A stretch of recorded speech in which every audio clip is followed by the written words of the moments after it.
can do now until you come over, Bob. So if there is anything, of course, that you have a query about, then you must let me know as soon as possible, and we can get these things sorted out, as the saying goes. Well, one other thing I've got to mention, and that was this, Bob, that when Mac was talking with me yesterday morning, I mentioned about Grosvenor Glen being an old ballooner, and did he actually know him or meet him?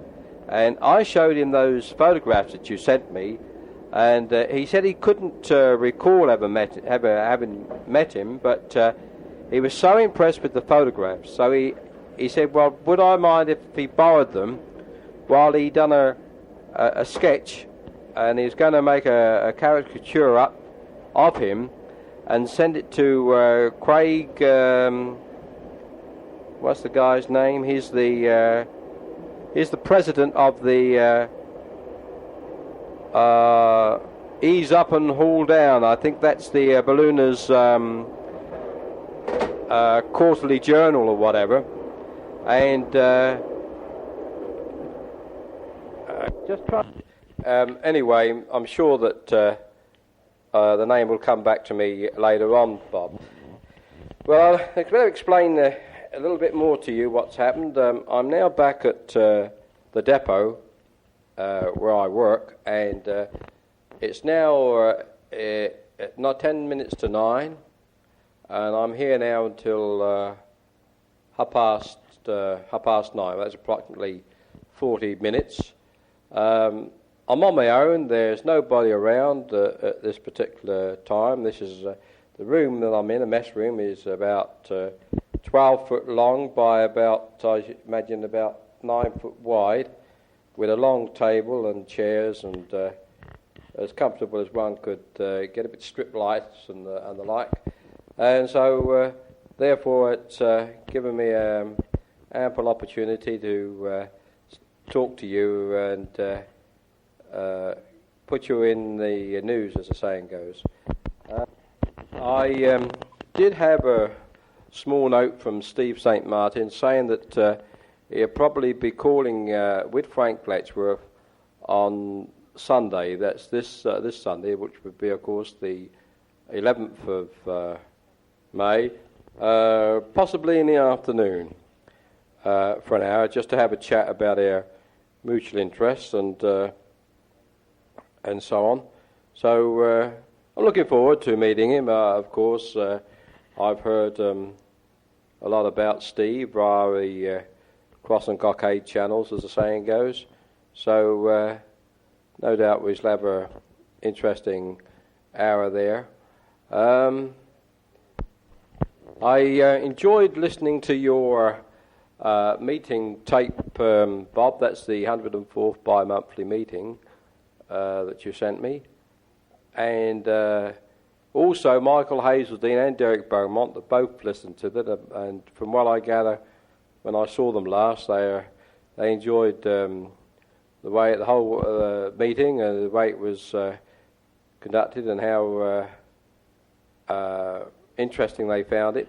And of course, Frank Hunter, I heard Frank mention that he had received a few things from me in the past, and hopefully, perhaps when I come over in 81, we may well be able to meet him. That's if it happens to occur with a chapter meeting that he can attend, of course, bearing in mind that he lives some way from Chicago.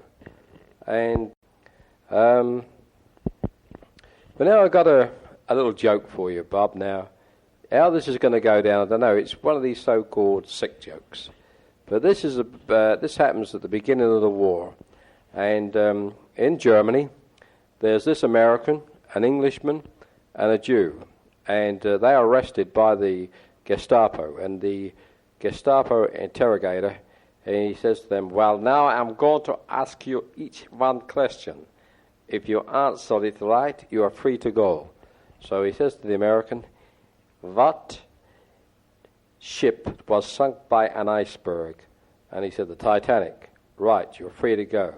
And he comes to the Englishman, and he said, and how many passengers were on the Titanic? He said, 1,700. Right, he said, you can go. And then he comes to the Jew, and he says, I have one question for you, he said. The question is, give me the names and addresses of all the passengers on the Titanic. That gets you, Bob, but of course it's a little bit corny in a way, but another joke coming up, Bob, and this is about a coloured couple that gets married, you see. And on the first day, she says, now look here, boy, she says, we ain't going to have a house full of kids. You go down to the pharmacist, you know what to get. So he goes, and he's gone for about 3 months. And all this time she's worried stiff where the hell he is, you know. But anyway, he eventually turns up and he comes back and she says, where on earth have you been? You've been gone for 3 months, she says. We've been married and you've been gone for 3 months. So, well, honey, he says, like this. He says, I went into the pharmacist. He says, I'd look around and I saw this box. It said color Kodachrome. He said, I thought, well, that should be all right. So I says to the girl, I'll have that box with Kodachrome. And she says, well, what's it for? He said, it's for my brownie. So she said, well, what size is your brownie? He said, so I showed her. And they arrested me, and it's a bit corny maybe. But perhaps Steve might just get a laugh out of it, I don't know.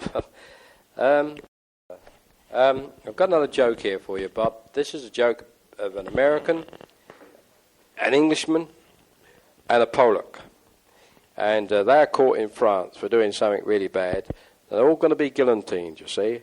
So the American puts his head down on the block first, and when the guillotine blade comes down, stops 4 inches off his neck.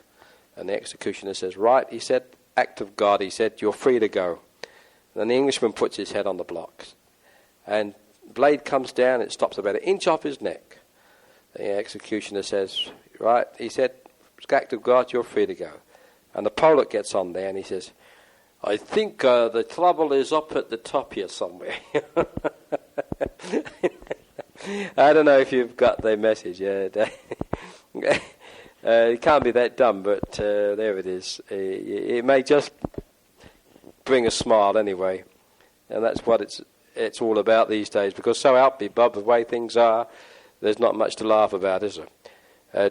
There's trouble with the hostages, and that terrible disaster that really was. I mean, everything was, the cars were really stacked against those guys. Everything was ready to put it off. There was a great surprise there because they didn't know that they were, at that moment in time, didn't know that they were carrying out this rescue attempt. And I think it's just bloody hard luck, and that's about all I can say about it.